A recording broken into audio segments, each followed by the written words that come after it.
السلام علیکم ورحمۃ اللہ وبرکاتہ۔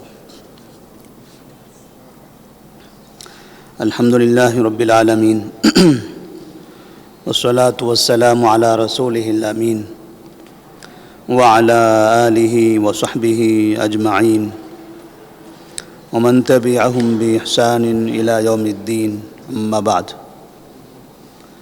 فاعوذ باللہ من الشیطان الرجیم، بسم اللہ الرحمن الرحیم۔ یا ایہا الذین آمنوا اذکروا نعمت اللہ علیکم اذ جاءتکم جنود فارسلنا علیہم ریحا وجنودا لم تروها وکان اللہ بما تعملون بصیرا۔ سیرت النبی صلی اللہ علیہ وسلم کے اس سلسلے دروس میں آج کے درس کا عنوان ہوگا سعد بن معاذ رضی اللہ تعالیٰ عنہ کی وفات۔ جنگ احزاب میں مدینہ کے جس یہودی قبیلے نے مسلمانوں کو دھوکہ دیا اور امن کا معاہدہ توڑ دیا تھا، وہ قبیلہ بنو قریظہ ہے۔ بنو قریظہ قبیلہ ایک بڑے عرصے سے مدینہ میں قباء کی وادی میں آباد تھا۔ جیسے دوسرے اور دو قبیلے بنو نذیر اور بنو قینقاع یہاں پر آباد تھے، ایسے ہی یہودیوں کا ایک تیسرا قبیلہ یہ تھا۔ نبی کریم صلی اللہ علیہ وسلم نے ان سے امن کا معاہدہ کیا ہوا تھا، لیکن جنگ خندق، جس کو جنگ احزاب بھی کہا جاتا ہے، اس میں اس قوم نے دھوکہ دے دیا۔ نبی کریم صلی اللہ علیہ وسلم نے جنگ خندق کے بعد پھر بنو قریظہ کا حساب لینے کے لیے آپ روانہ ہو گئے۔ آپ صلی اللہ علیہ وسلم نے ان کی جانب رخ کیا۔ وہاں پہنچنے کے بعد تقریباً 25 دن تک بنو قریظہ کا محاصرہ کر لیا گیا، کیونکہ یہ لوگ اپنے قلعے میں جا کر بیٹھ گئے تھے، اندر سے دروازے بند کر لیے، اور قلعے کے اوپر سے ابتدا میں انہوں نے نبی کریم صلی اللہ علیہ وسلم کے شان میں کچھ گستاخیاں بھی کی۔ وہ یہ سمجھتے تھے کہ شاید مسلمان کسی طرح سے محاصرہ کرتے کرتے واپس چلے جائیں گے، لیکن ایسا نہیں ہوا۔ آخر انہیں ہارنا پڑا، اور پھر انہوں نے نبی کریم صلی اللہ علیہ وسلم کے سامنے یہ کہتے ہوئے اپنے آپ کو حوالے کر دیا کہ جو آپ فیصلہ کریں ہم اس کے لیے تیار ہیں۔ نبی صلی اللہ علیہ وسلم نے سعد بن معاذ رضی اللہ تعالیٰ عنہ کو اس کا فیصلہ کرنے کے لیے متعین کیا۔ آپ نے خود اس کا فیصلہ نہیں کیا، اس لیے کہ بنو قریظہ کے اس یہودی قبیلے کے مدینہ کے جو قبیلے اوس کے لوگ تھے، قبیلے اوس اور خزرج، وہاں کے مسلمانوں میں جو دو قبیلے تھے اوس اور خزرج، تو ان میں سے قبیلے اوس کے لوگوں سے بنو قریظہ سے اچھے تعلقات تھے۔ تو اوس کے لوگوں نے کہا کہ ان کے مستقبل کا فیصلہ کرنے کے لیے ہمیں اجازت دی جائے۔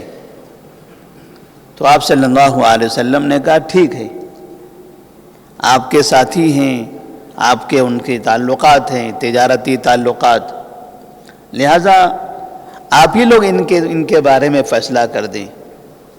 تو سعد بن معاذ رضی اللہ تعالیٰ عنہ کو فیصلہ کرنے کے لیے آگے بڑھایا گیا، تو انہوں نے یہ فیصلہ سنایا تھا کہ ان کے جتنے مرد ہیں جو بلوغت کو پہنچ چکے ہیں ان سب کو قتل کر دیا جائے، جو چھوٹے بچے ہیں انہیں قید کر لیا جائے، اور جو عورتیں ہیں انہیں بھی قید کر لیا جائے، ان کا مال مسلمانوں کے درمیان تقسیم کر لیا جائے۔ نبی کریم صلی اللہ علیہ وسلم نے جب سعد بن معاذ رضی اللہ تعالیٰ عنہ کی زبان سے یہ فیصلہ سنا تو آپ نے فرمایا لقد حکمت فیہم بحکم اللہ من فوق 7 سماوات، آپ نے ان کے بارے میں ایسے فیصلہ کیا ہے جیسے اللہ تبارک و تعالیٰ 7ویں آسمان کے اوپر سے فیصلہ کرنا چاہتا تھا. یعنی آپ کا فیصلہ بالکل درست ہے، حق بجانب ہے کہ اس قوم کے ساتھ ایسا ہی ہونا چاہیے. اس لیے کہ بعض مرتبہ مجرمین کو معاف کر دینا یہ ملک کے لیے نقصان دہ ہوتا ہے. بعض مجرمین کو معاف کر دیا جاتا ہے، بعض مجرمین کو قید کر لیا جاتا ہے، اور بعض ایسے مجرمین ہوتے ہیں جنہیں قتل کرنا ضروری ہوتا ہے. اس لیے نہیں کہ انہیں قتل کرنا ہے، اس لیے کہ ان کے علاوہ دوسرے جو افراد یہاں رہتے ہیں ان کی جانوں کی حفاظت کرنی ہے، ان کی زندگی کو پرامن بنانا ہے، شہر کو پرامن بنانا ہے، علاقے کو پرامن بنانا ہے، اور کبھی کبھار اس کی وجہ سے فائدہ بھی ہوتا ہے. تو نبی کریم صلی اللہ علیہ وسلم نے ان کے مردوں کو قتل کرنے کا حکم دے دیا. جب قتل کیا جانا تھا تو ایسے وقت میں ان کے درمیان سے 3 لوگوں کو معاف کر دیا گیا. ایک کا نام ہے عطیہ القرظی. صحابہ رضی اللہ تعالی عنہم میں سے فردن کچھ لوگ نبی کے پاس آئے اور کسی نے کہا یا رسول اللہ صلی اللہ علیہ وسلم یہ عطیہ القرظی ہیں، میرے اچھے تعلقات ہیں، اس کے میرے اوپر احسانات ہیں، آپ میرے لیے ان کو چھوڑ دیجئے. آپ نے ان کی خاطر ان کو چھوڑ دیا. کسی نے زبیر بن بطا کے بارے میں کہا کہ انہیں میرے لیے چھوڑ دیجئے، ان کے میرے اوپر احسانات ہیں. ٹھیک ہے، آپ نے ان کو چھوڑ دیا. اسی طرح سے رفاع القرظی، ان کی معافی کے لیے آپ سے مطالبہ کیا گیا، آپ نے ان کو بھی معاف کر دیا اور چھوڑ دیا. نتیجہ یہ ہوا کہ جن لوگوں کے لیے صحابہ رضی اللہ تعالیٰ عنہ نے معافی کی سفارش کی تھی، عطیہ القرظی، انہوں نے بعد میں اسلام قبول کر لیا رضی اللہ عنہ. اسی طرح سے عبد الرحمن بن باتا، جب انہیں معاف کر دیا گیا تھا، اب یہ مدینہ میں اپنے اہل و عیال کے ساتھ رہنے لگے تھے. ایک آدمی کو معاف کرنے کا مطلب اکیلے کو معاف کرنا نہیں تھا، وہ اس کے بیوی، اس کے بچے سب اس کے ماتحت ہوں گے. جب زبیر بن باتا، عبد الرحمن کے والد زبیر بن باتا کو معاف کر دیا گیا تھا اور بعد میں اسے پتا چلا کہ مجھے چھوڑ دیا گیا ہے، میری قوم کے تمام لوگوں کو قتل کر دیا گیا ہے، تو اس نے کہا کہ مجھے جینا نہیں ہے، جہاں میرے لوگ گئے ہیں مجھے وہیں پہنچا دیجیے. لہذا زبیر بن باتا کو بھی قتل کر دیا گیا، لیکن ان کے بیٹے عبد الرحمن کو اپنے قریب رکھا گیا. مدینہ میں وہ رہے اور انہوں نے بھی اسلام قبول کر لیا، عبد الرحمن بن زبیر رضی اللہ تعالیٰ عنہ. اسی طرح سے ایک شخص تھے رفاع القرظی، ان کو بھی معاف کر دیا گیا تھا، انہوں نے بھی اسلام قبول کر لیا. تو اس طرح سے 3 افراد نے ان کے درمیان سے بعد میں اسلام قبول کر لیا ہے. بقیہ تمام لوگوں کو قتل کر دیا گیا. اب ایسا نہیں کہ سب کے ہر ایک کے لیے کوئی نہ کوئی آئے اور ہر ایک کے لیے معافی کا مطالبہ کرتا رہے. یہ چند لوگ تھے، اسی لیے آپ صلی اللہ علیہ وسلم نے ان کو چھوڑ دیا. آپ صلی اللہ علیہ وسلم نے اس بات کا حکم دیا تھا سعد بن معاذ رضی اللہ تعالیٰ عنہ کے فیصلے کے مطابق کہ عورتوں کو قتل نہیں کرنا ہے، لیکن وہاں ایک عورت کو قتل کر دیا گیا تھا جس نے جلاد بن سوید رضی اللہ تعالیٰ عنہ کو اوپر سے چکی کا پھینک کر قتل کیا تھا۔ تو اس لیے قتل نہیں کیا گیا ان کو کہ وہ بنو قریظہ کے تھے، اس عورت کو اس لیے قتل کیا گیا کہ اس نے ایک انسان کا قتل کیا تھا، اور قتل کا بدلہ قتل ہے، لہذا قاتل کی سزا یہ ہے کہ اسے قتل کر دیا جائے۔ لہذا جس عورت نے جلاد بن سوید رضی اللہ تعالیٰ عنہ کو قتل کیا تھا، اس قتل کے بدلے میں اس عورت کو قتل کر دیا گیا۔ سعد بن معاذ رضی اللہ تعالیٰ عنہ کے اس فیصلے کے بعد سعد رضی اللہ تعالیٰ عنہ مسجد نبوی میں رہنے لگے۔ انہوں نے اللہ تبارک و تعالیٰ سے دعا فرمائی تھی، اے اللہ جب تک کہ مسلمانوں کو کافروں سے مقابلہ کرنے کی ضرورت پڑے، جنگ کرنے کی ضرورت پڑے، تب تک کہ مجھے زندہ رکھ، تاکہ میں اسلام کے لیے کچھ کام آؤں، اور جب اس کی ضرورت نہ پڑے مجھے وفات دے دے۔ وہ جنگ خندق میں زخمی ہو گئے تھے، زخم بڑا خطرناک تھا، بڑی تکلیف ہو رہی تھی، بدن سے خون رستا رہتا تھا۔ مسجد نبوی کے اندر ان کا خیمہ لگایا گیا تھا، نبی صلی اللہ علیہ وسلم صحابہ رضی اللہ تعالیٰ عنہم ان کی عیادت کرتے رہتے تھے، اور انہوں نے یہ دعا فرمائی تھی۔ لہذا جنگ خندق کے بعد بنو قریظہ کی پھر ضرورت پڑی، اس جنگ کی بھی ضرورت پڑی تھی۔ اللہ تبارک و تعالیٰ نے بنو قریظہ کے اس واقعے کے وقت تک ان کو زندہ رکھا۔ جب بنو قریظہ کا معاملہ ختم ہو گیا تو جیسے ہم نے اسے پہلے کے درس میں بتایا تھا کہ جنگ خندق یہ آخری جنگ ہے، یہ آخری جنگ ہے اس اعتبار سے کہ مشرکین اور کفار اب اس کے بعد کبھی بھی مدینہ پر چڑھائی نہیں کر سکیں گے، اور نبی صلی اللہ علیہ وسلم کو بھی اس بات کا اندازہ ہو گیا تھا کہ اب جنگ خندق کے بعد کوئی بھی ایسی طاقت باقی نہیں رہی جو ہم پر حملہ کر سکے۔ آپ نے کہا لا نغزوہم ولا یغزوننا، اب یہاں سے اگر اس کے بعد کوئی جنگ ہوئی تو جنگ ان کے اپنے علاقے میں ہوگی، ہمارے پاس نہیں ہوگی۔ ان کے علاقے میں ہونے کا مطلب غلبہ ہمارا ہوگا، ہم وہاں جائیں گے، وہ لیکن یہاں کبھی نہیں آ سکتے ہیں۔ اس اعتبار سے یہ مسلمانوں کے لیے کافروں کی جانب سے ایک آخری قوت کا مظاہرہ تھا جو ختم ہو گیا۔ تو سعد بن معاذ رضی اللہ تعالیٰ عنہ کی اللہ تبارک و تعالیٰ نے دعا قبول فرمائی۔ بنو قریظہ کا جب انہوں نے یہ فیصلہ کیا، اس کے بعد ان کی بیماری بڑھتے چلی گئی اور زخم سے خون کثرت سے نکلنے لگا، یہاں تک کہ اسی میں ان کا انتقال ہو گیا۔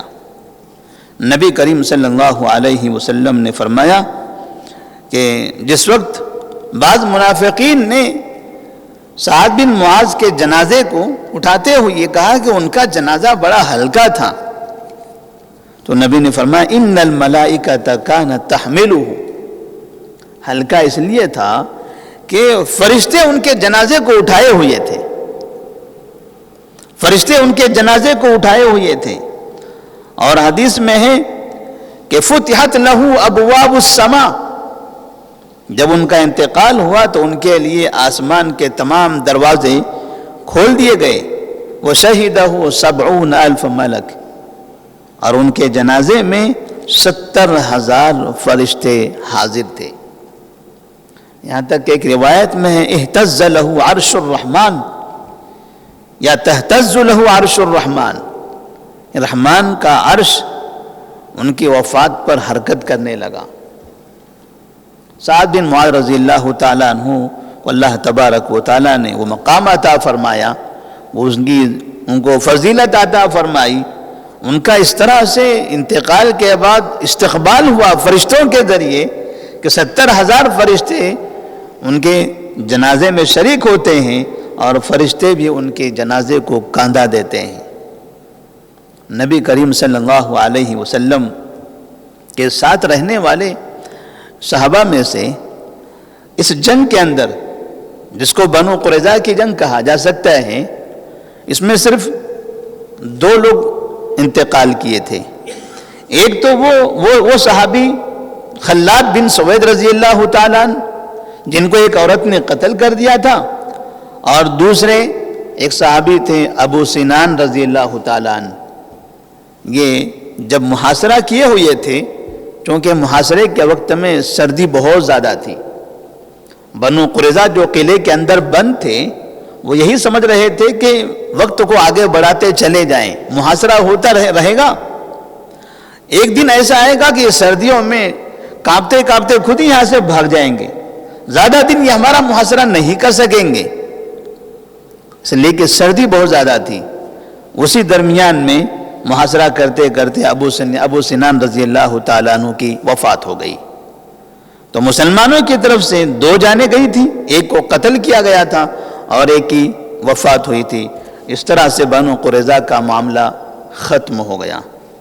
اب یہاں سے اس جنگ کے بعد نبی کریم صلی اللہ علیہ وسلم ایک خواب دیکھتے ہیں، اور وہ خواب یہ رہتا ہے کہ آپ صلی اللہ علیہ وسلم کعبے کا طواف کر رہے ہیں، مکہ جا رہے ہیں عمرہ کرنے کے نیت سے، اور کعبے کا آپ طواف کر رہے ہیں.